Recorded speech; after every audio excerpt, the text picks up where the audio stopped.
You know, for as long as we've been around, we've looked up at the stars and wondered about our place in the universe. But now, a totally new question is popping up. What if our place in the universe could be, well, permanent? Welcome to a story where the final frontier meets our final farewell. I mean, it sounds like something straight out of a sci-fi movie, right? But what used to be pure fantasy is now a very real commercial business. Yep, companies are now offering to make the cosmos your final resting place. And this is where the whole idea gets really real. It's not just a concept, it's a business with a full-on menu of services. You can launch a little bit of your loved one's ashes into space and have them come back for less than $3,500, or send them into deep space for about 13 grand. And when you think about it, a traditional funeral can easily run you between $7,000 and $12,000. Suddenly, a journey to the stars starts to look surprisingly comparable. Okay, so you might be wondering, how does this actually work? It's one thing to see a price list, but it's another thing to picture the logistics. So let's break down the actual process of sending a final tribute on its cosmic journey. Right, so first things first, let's be super clear. We are not talking about sending entire caskets into orbit. This is about a small, symbolic amount. We're talking just a few grams of cremated remains. And they don't get their own private rocket. They fly as a secondary payload, which is really the key to how this whole thing is even possible. The process itself is actually pretty fascinating. First, a family provides the ashes. Those ashes are then sealed up tight in this tough little metal capsule. It's about the size of a lipstick tube. Then, that capsule gets integrated onto a much bigger spacecraft that already has a main mission. And finally, a commercial rocket, like a SpaceX Falcon, launches that primary mission, carrying these memorial capsules right along with it. It's a really clever system that just piggybacks on the booming commercial space industry. Okay, so we've got the logistics down, but that's just the how. Now let's get into the why. What really drives someone to choose this extraordinary final journey? For so many families, this is just the perfect final chapter. I mean, imagine a life spent looking up at the night sky, dreaming of spaceflight, or maybe just absolutely loving shows like Star Trek.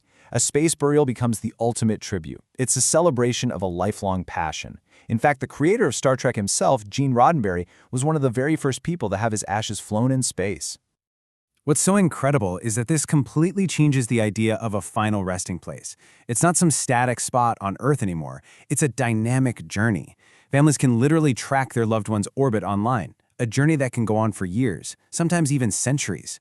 And the rocket launch itself, it becomes this powerful shared memorial for dozens of families all at once, creating this whole new kind of community. And this quote, wow, this really says it all, doesn't it?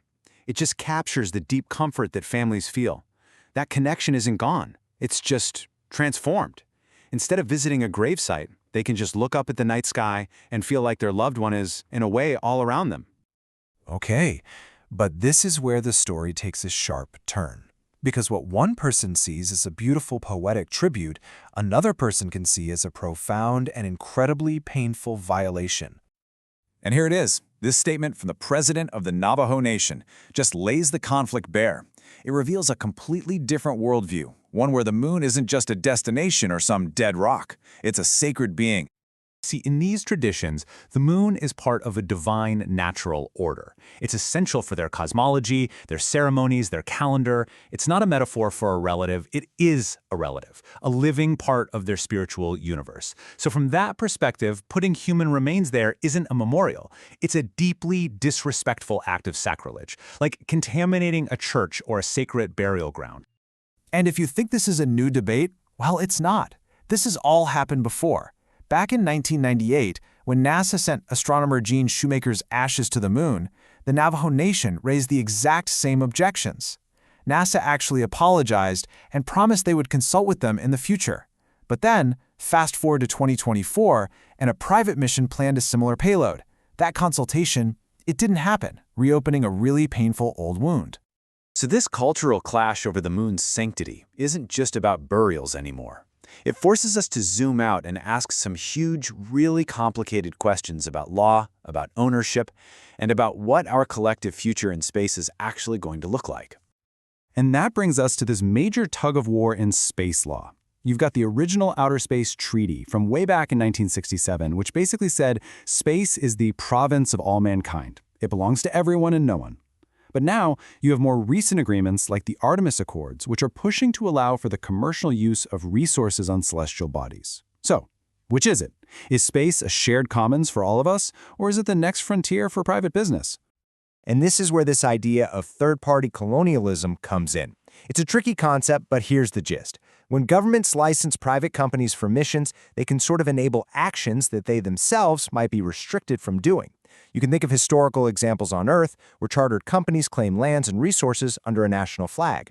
With the 2024 mission, officials basically said they have very little oversight over private payloads, which effectively bypasses those past promises and enables a new form of colonial expansion, but this time into space. And look, this rush to commercialize space isn't just some abstract philosophical argument. It has real, tangible consequences. A 2021 assessment found that the top 20 most potentially hazardous objects orbiting Earth right now are all spent upper stages from rockets, the exact kind of vehicles used for these missions. As the skies get busier and more crowded, the risk of space debris just goes up for everyone. Which brings us right back to where we started. We are left with two powerful, deeply held, and honestly, almost completely incompatible views of our relationship with the cosmos.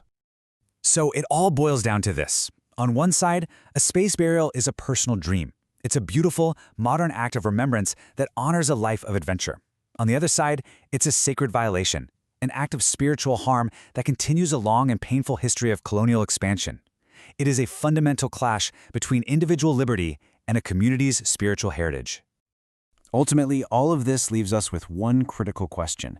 As humanity takes its next steps off this planet, is space just a new marketplace for our ambitions and our dreams, or does our journey into a larger universe demand a new kind of respect for the ancient traditions that have been looking to the stars for millennia? Who gets to write the rules for the cosmos? That's the question we have to answer.